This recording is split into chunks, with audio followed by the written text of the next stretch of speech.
UP में आज से बीजेपी का प्रबुद्ध वर्ग सम्मेलन शुरू होने जा रहा है। बीजेपी प्रदेश के 17 महानगरों में प्रबुद्ध वर्ग सम्मेलन करेगी। 20 सितंबर तक चलने वाले इस प्रबुद्ध सम्मेलन में बीजेपी प्रदेश की सभी 403 विधानसभाओं में कार्यक्रम करने जा रही है।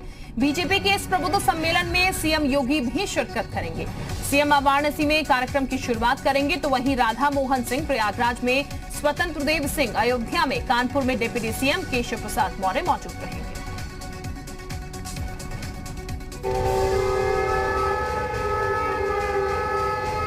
यूपी में ब्राह्मण किसका करेगा राज तिलक?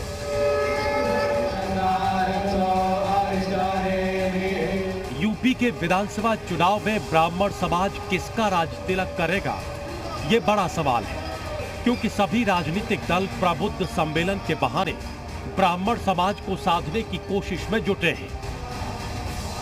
बीएसपी के बाद अब बीजेपी भी प्रदेश में बड़े स्तर पर प्रबुद्ध सम्मेलन करने जा रही है। 5 सितंबर से प्रदेश की सभी विधानसभा क्षेत्रों में इसका आयोजन होगा। इसमें CM Yogi Adityanath, deputy CM Keshav Maurya, doctor Dinesh Sharma, party के प्रदेश अध्यक्ष स्वतंत्र देव सिंह समेत प्रदेश और केंद्र में यूपी के सभी मंत्री शामिल होंगे। उत्तर प्रदेश की सभी 403 विधानसभाओं में 5 तारीख से शुरू होकर और 20 तारीख तक ये सम्मेलन संपन्न होंगे। उक्त सम्मेलन में समाज का जो प्रबुद्ध वर्ग है, तो ये प्रबुद्ध वर्ग जिसकी समाज जिनकी बातों को सुनता है, जिनकी समाज जिनकी बातों को स्वीकार करता है, तो ऐसे लोगों के बीच में हमारे पार्टी के वक्ताओं के द्वारा, पार्टी के नेताओं के द्वारा जाकर अपने पार्टी की सरकार के अब तक के किए गए कामों को बताना और आने वाले दिनों में हमारी पार्टी का क्या रोड मैप है और हम लोगों को क्या करना चाहिए, इसके लिए उनसे सुझाव लेना और प्लस आज के परिवेश में भारतीय जनता पार्टी क्यों जरूरी है, इसके ऊपर चर्चा करने का उद्देश्य से इस प्रकार के सम्मेलन हम लोग कर रहे हैं। मिशन 2022 के लिए बीजेपी कोई कोर कसर छोड़ना नहीं चाहती है। ऐसे में प्रबुद्ध सम्मेलन के लिए पार्टी ने खास प्लानिंग की है। लोगों की नाराजगी को समझना। कोरोना काल और पिछले 4.5 साल के कार्यकाल के दौरान बीजेपी सरकार से कुछ लोग खुश हुए तो कुछ नाराज भी हुए। सरकार और संगठन अब इस प्रबुद्ध वर्ग सम्मेलन के जरिए इसी का पता लगाने की कोशिश करेगी। सम्मेलन में विधानसभा क्षेत्र के प्रतिष्ठित लोगों को बुलाया जाएगा। सभी से जनता की नाराजगी को मालूम करके उसे समय रहते दूर करने की कोशिश होगी। घोषणा पत्र के लिए फीडबैक। सम्मेलन के जरिए बीजेपी अपने चुनावी घोषणा पत्र के लिए फीडबैक भी लेगी। सभी फीडबैक को कंपाइल करके उसमें से कॉमन पॉइंट्स या जिनमें ज्यादा जनता प्रभावित हो रही है उसे अपने चुनावी घोषणा पत्र में शामिल किया जाएगा। चुनावी माहौल तैयार करना। बीजेपी अभी से चुनावी माहौल तैयार करने में जुटी है। उत्तर प्रदेश में अपराध रोकने के लिए बदमाशों के एनकाउंटर, उनकी संपत्तियों को कुर्क करने जैसा मुद्दा उठाया जाएगा। राम मंदिर और काशी कॉरिडोर का जिक्र भी इन सभाओं में किया जाएगा। प्रबुद्ध वर्ग सम्मेलन में समाज के विभिन्न क्षेत्रों में काम करने वाले प्रबुद्ध जन इस सम्मेलन में शामिल होंगे। 5 सितंबर को प्रदेश के 17 महानगरों में और 6 सितंबर से 20 सितंबर के बीच प्रदेश के सभी 403 विधानसभाओं में यह सम्मेलन आयोजित किया जाएगा। इस सम्मेलन के लिए बाकायदा कद्दावर नेताओं और मंत्रियों की जिम्मेदारी भी तय की गई है।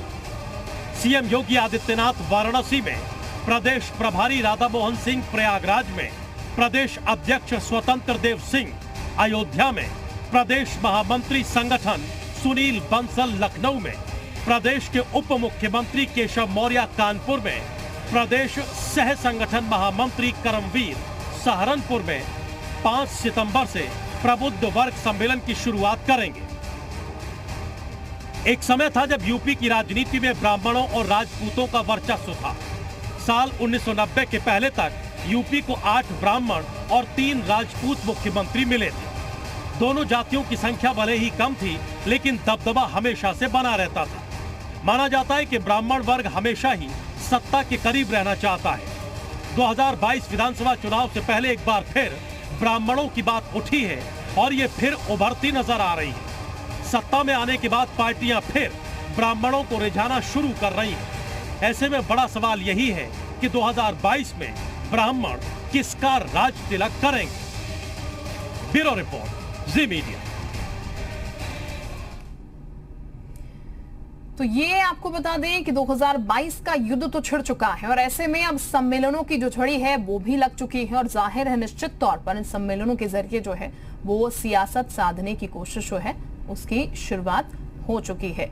और इस वक्त हमारे साथ कुछ खास मेहमान जुड़ चुके हैं। इस वक्त हमारे साथ धर्मेंद्र राय जी जुड़ चुके हैं, बीजेपी के प्रवक्ता हैं। बहुत स्वागत आपका सर, संयुक्त प्रदेश उत्तराखंड पर। इसके अलावा सचिन हमारे साथ जुड़ चुके हैं कांग्रेस से। सचिन जी आपका भी बहुत स्वागत। और हमारे सहयोगी विशांत हमारे साथ वाराणसी से जुड़े हुए हैं। सबसे पहले मैं धर्मेंद्र राय जी के पास जाती हूँ। धर्मेंद्र जी, प्रबुद्ध वर्ग सम्मेलन आप लोगों की तरफ से कराया जा रहा है, तो सिर्फ ब्राह्मण इसमें अलाउड है या बाकी भी प्रबुद्ध वर्ग आ सकते हैं? ऐसे नहीं। धर्मेंद्र जी, आपको मेरी आवाज मिल पा रही है?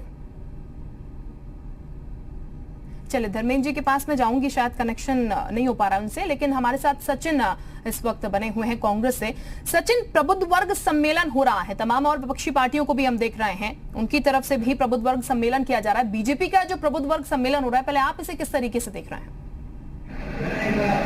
देखिए, जो प्रबुद्ध वर्ग का सम्मेलन हो रहा है, आज भारतीय जनता पार्टी को 4.5 साल के बाद प्रबुद्ध वर्ग के लोगों की याद आई। इस तरह से पूरे प्रदेश में कोरोना काल में हमारे 1600 से ज्यादा शिक्षक शहीद हो गए और लगातार जो शिक्षक अभ्यर्थी हैं उन पर सरकार लाठियां दे रही है और निरंतर पिछले 4.5 सालों में 600 से ज्यादा ब्राह्मण समुदाय के लोग मारे गए, उन पे उत्पीड़न हुआ और कई तरह से उनको डिटेन किया गया। तो आज भारतीय जनता पार्टी को प्रबुद्ध वर्ग के लोगों की याद आ रही है, जब 6 महीने के बाद में सरकार बदलने वाली है। पहले तो इनको कभी याद नहीं आई। लगातार हमारे डॉक्टर, जिनको पहले लहर में पीपी किट नहीं मिल पाई, वो शहीद हो गए। तो भारतीय जनता पार्टी आज किस मुंह से जा रहे हैं प्रबुद्ध वर्ग के पास? आज तो इनके पास कोई विजन और डाटा नहीं है जो आने वाले समय में कोई प्रबुद्ध इंतजाम कर पाए। लेकिन संकल्प पत्र में बड़ी बड़ी बातें और बड़े बड़े वादे किए गए थे। आज धरातल पे वो क्या है? आज तो उत्तर प्रदेश की जनता भारतीय जनता पार्टी से सवाल यानी कि सचिन जी, धरातल पर कुछ नहीं है आपके हिसाब से, तो फिर पिछले 4.5 साल की जब आप बात कर रहे हैं, तो फिर कांग्रेस की तरफ से कितने पुरजोर तरीके से इन मुद्दों को रखा गया है विपक्ष होने के नाते? अच्छा सवाल पूछा आपने। मैं आपको बताना चाहूंगा, जब रोजगार की बात हो रही थी, लगातार रोजगार के नाम पर भारतीय जनता पार्टी हमारे अभ्यर्थियों को लाठियां दे रही थी। आदरणीय प्रियंका गांधी जी ने हर मुद्दे पर सरकार से लड़ाई लड़ी। उनके रोजगार के लिए कई बार हमारे प्रदेश अध्यक्ष ने प्रदर्शन किया। 35 बार से ज्यादा रोजगार के मुद्दे पर हमारे कार्यकर्ता प्रदेश अध्यक्ष जेल गए। लगातार दलित पे उत्पीड़न हो रहा था, आदरणीय प्रियंका गांधी जी ने सड़कों पे संघर्ष किया था। आदिवासी समुदाय पे जब इस भारतीय जनता पार्टी के गुंडों ने जब जमीन कब्जाए ली थी, तब आदरणीय प्रियंका गांधी जी जा करके उनका मुद्दा उठा। ठीक, चलिए, यानी कि आपने विपक्ष की जो पूरी भूमिका होनी चाहिए पुरजोर तरीके से उठाई है, आपकी तरफ से कहा जा रहा है। धर्मेंद्र जी का रुख कर लेते हैं, बीजेपी से धर्मेंद्र जी हमारे साथ हैं। धर्मेंद्र जी, प्रबुद्ध वर्ग सम्मेलन अब बीजेपी करने जा रही है, लेकिन विपक्षी पार्टियां ये कह रही हैं कि हमारी तर्ज पर ये नकल कर रहे हैं।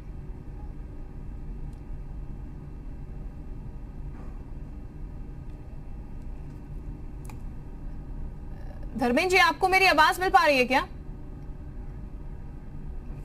चलिए, तकनीकी शायद खामी यहां पर आ रही है। इस वक्त विशांत का रुख कर लेते हैं, फिर धर्मेंद्र जी के पास जाएंगे। विशांत, आज प्रबुद्ध वर्ग सम्मेलन का आयोजन हो रहा है, क्या तैयारियां नजर आ रही हैं आपको?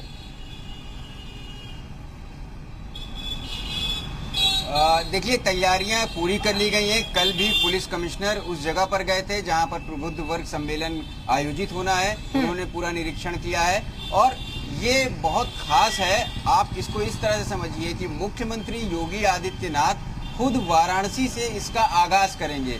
अगर वो चाहते तो राजधानी लखनऊ से कर सकते थे। तमाम बड़े शहर हैं उत्तर प्रदेश के, कानपुर, इलाहाबाद और प्रयागराज, और चाहे आप अयोध्या की बात करें, लेकिन यहाँ से आ रहे हैं। उसका कारण है कि पूर्वांचल बहुत अहम है और पूर्वांचल का सेंटर है वाराणसी। प्रधानमंत्री नरेंद्र मोदी का संसदीय क्षेत्र है। यहीं से जो पूर्वांचल है उसको साधा जाएगा और बिना पूर्वांचल के उत्तर प्रदेश का किला बिल्कुल जाहिर तौर पर ये पता है बीजेपी को, और इसीलिए बीजेपी की ये कोशिश जो है अब शुरू हो चुकी है। विशांत, मैं वापस आपके पास लौटूंगी, धर्मेंद्र जी का रुख कर लेते हैं, बहुत टाइम से उनसे कनेक्ट होने की कोशिश कर रहे हैं।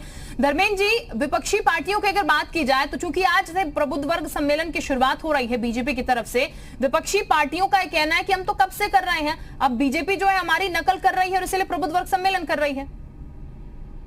देखिए, नकल से अकल नहीं आती और भारतीय जनता पार्टी स्वयं अपना रास्ता बनाती है और लोकहित, जन कल्याण उसका उद्देश्य है, राष्ट्र हित उसका उद्देश्य है, नेशन फर्स्ट, राष्ट्रीयता हमारी प्राथमिकता है और इस आधार पर हम समाज में काम करते हैं, राजनीति में काम करते हैं।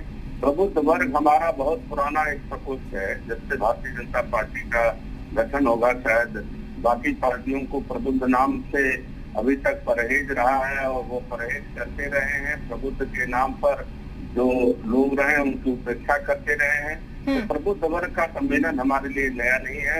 हम अपनी नीतियों को सभी वर्गों से, जो समाज के विभिन्न तबके से प्रतिष्ठित लोग हैं, पढ़े लिखे हैं, शिक्षक हैं, अधिवक्ता हैं, मनीषी समाज के हैं, वो सभी वर्गों को हम जोड़ करके हमने जो 5 वर्ष में काम किया, उत्तर प्रदेश में 5 वर्ष होने वाला है और आदरणीय नरेंद्र मोदी जी के नेतृत्व में जो केंद्र में करीब 7 वर्ष से हमारी सरकार चल रही है, हमने जो उत्तर प्रदेश में काम किया है डबल इंजन की सरकार के साथ, उसका हम परिणाम उसको लेकर के जनता के पास। चलिए, मैं आपके पास लौटूंगी। धर्मेंद्र जी, आप सभी चर्चा में लगातार बने रहिए, लेकिन इस वक्त धर्मेंद्र राय जी और कांग्रेस से सचिन हमारे साथ, हमारे सहयोगी विशांत भी हमारे साथ बने हुए हैं।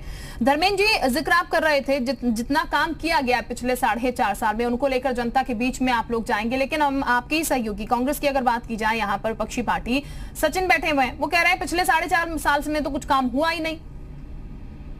देखिए, कांग्रेस की तकलीफ यही है, निरंतर वह जो हमारे आध्यात्मिक अधिष्ठान थे, आज उनकी उपेक्षा वर्षों से 70 वर्ष देश को आजाद हुआ होगा और उसमें लगातार कांग्रेस के शासनकाल में, यूपीए के शासनकाल में उपेक्षा हुई। आज हम कह सकते हैं कि अयोध्या में राम मंदिर का, भव्य राम मंदिर का निर्माण शुरू होने वाला है, उसका शिलान्यास हो चुका है। काशी विश्वनाथ मंदिर में आप देख सकते हैं कॉरिडोर बन। चलिए, मैं वापस आपके पास लौटूंगी। धर्मेंद्र जी, मुझे रोकना पड़ रहा है आपको इस बीच। तो तस्वीरें फिलहाल हम आपको दिखा रहे थे यहाँ पर, और ये हमारे साथ खास मेहमान भी खास चर्चा के लिए इस बीच बने हुए थे। धर्मेंद्र राय जी, सचिन जी हमारे साथ थे, बहुत शुक्रिया। विशांत भी हमारे साथ थे, बहुत शुक्रिया आपका भी हमारे साथ जुड़ने के लिए।